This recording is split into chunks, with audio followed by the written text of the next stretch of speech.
Dans cette vidéo, je réponds à un client qui me pose la question suivante. Comment faire pour créer une structure de classement de documents dans ma PME? Donc, ici, il y a la question en détail, comment faire pour arriver à imposer par l'évidence et automatiser un classement des documents et pouvoir les retrouver immédiatement pour une PME de 30 personnes, je précise.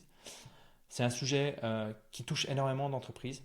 Même des individus ont de la peine à classer leurs documents. Ce n'est pas quelque chose d'inné. Et la problématique avec le numérique, c'est qu'il n'y a pas de limite autre que la place que ça prend. En guillemets, clic droit, je crée un nouveau dossier. Alors que dans la vraie vie, si je veux créer un nouveau classeur, je dois l'acheter, je dois l'étiqueter, etc. Ok. Donc, de base, le numérique a tendance à favoriser déjà à un niveau individuel la dispersion de l'information si elle n'est pas correctement, si elle n'est pas méthodique, s'il n'y a pas un process en place, s'il n'y a pas un cadre en place, s'il n'y a pas une structure connue en place. Hein. Pensez à vos emails, si vous n'avez pas une structure claire, c'est vite le bazar, le bordel. Donc, je ne prétends pas que je vais pouvoir répondre à cette question en quelques minutes, parce que c'est quelque chose qui est hautement dépendant de ton contexte. Mais pour commencer, je vais te donner quelques pistes de départ. Qu'est-ce que je ferais moi à ta place? Premièrement, je créerais une structure de classement. Ok. Donc, développer et créer une structure de classement. Et là, je mets, et ça c'est important, en impliquant les personnes influentes de ta PME dans le processus. Tu ne veux pas être seul en fait dans le délire. Toi, tu veux que des personnes comprennent l'idée. Donc, il y a quoi? Il y a clairement de la vente. C'est pas parce que tu es le boss que les gens vont forcément te suivre. Ok. Il faut que tu leur donnes des raisons, des bénéfices qui les touchent eux. Voilà. De faire ainsi. Ok.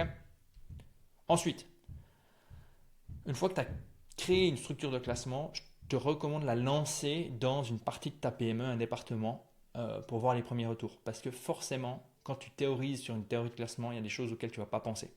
Ok. Et toi, ce que tu veux, c'est éviter de dire à tout le monde, ça c'est la structure type, et maintenant, vous allez faire ce que je vous demande.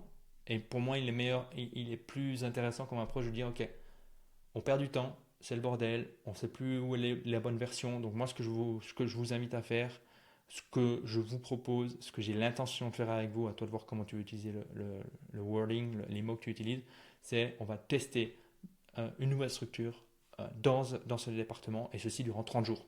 Et on regarde si c'est mieux ou si c'est pire. Ok.